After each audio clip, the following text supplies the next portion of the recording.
a first stretch. We're going to bend this front leg over almost at a 90-degree angle. The farther you get towards 90, the harder it's going to be. I will show you that in just a second. You're going to push into that stretch. You don't really need to bounce. I'm just trying to emphasize the movement here. You can use your arms in a wide or narrow base of support, whichever feels more comfortable for you. Here's a side view of this stretch. Like I said, bouncing, kind of pushing into that stretch a little bit more, and then switch legs. You want to hold each side for about 30 seconds and repeat twice. It's going to work your glute muscles all the way through the sides of your legs, and this is really good for if you've been sitting all day, relieving some sciatic nerve pressure as well as lower back pain. Front view again, it's going to have this leg go more to a 90-degree angle. That makes it more difficult and increases your stretch. Alrighty, this next one is nice and simple. You're going to bring your left leg over your right leg and cross to the opposite direction. Make sure as you breathe in, you are holding tight, and as you release your breath, you're going to turn slightly more. You do not want to crank your back during this, only a gentle stretch.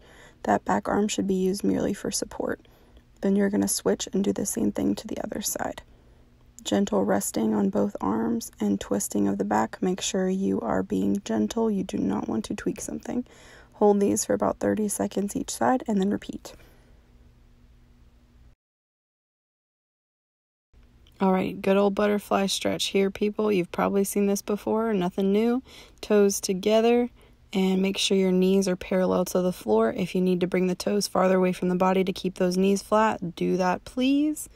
This is a good stretch for your glutes and your lower back, as I'm demonstrating here, all through here, and the middle of your legs as well. You'll feel it on both sides equally.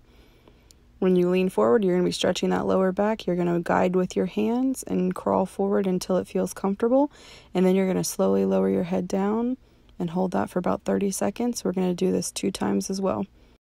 When you're finished, you're going to roll all the way up until your head is the last thing to come up. Alrighty, so this one is one of my favorites. Go ahead and take yourself a wide stance and roll down slowly. You're going to let gravity do the work on this one by holding your elbows and just letting yourself hang. Give yourself a slight bend in the knee if you're not as flexible like me, or you can go ahead and keep those legs straight if you can handle it, but make sure that there's no pain pulling in the legs and no pain pulling in the back, just a gentle stretch. You can lower your fingertips if you would like to help give you some extra support, but make sure you're not pushing back with resistance. Roll up slowly so you don't get dizzy, and I'm going to give you a side view here so you can kind of see what's going on. Roll down slow, and bend those knees slightly. Kind of helps take the pressure off the hamstrings, and just hang. Hold these for about 30 seconds, but make sure you roll up slow so you don't get dizzy. And enjoy the cat's fluffy tail.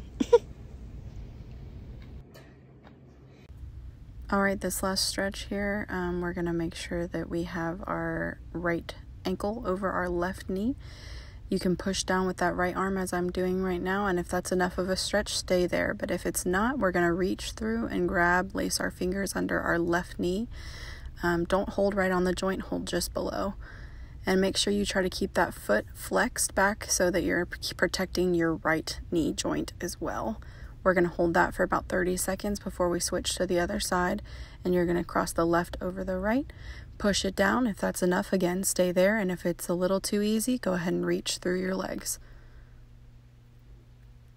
Make sure you keep those scapulas flat on the floor. Make sure you're not bending up at all. Keep your neck straight and hold for 30 seconds. Make sure that foot is flexed to protect the knee joint, and you are good to go. That is all.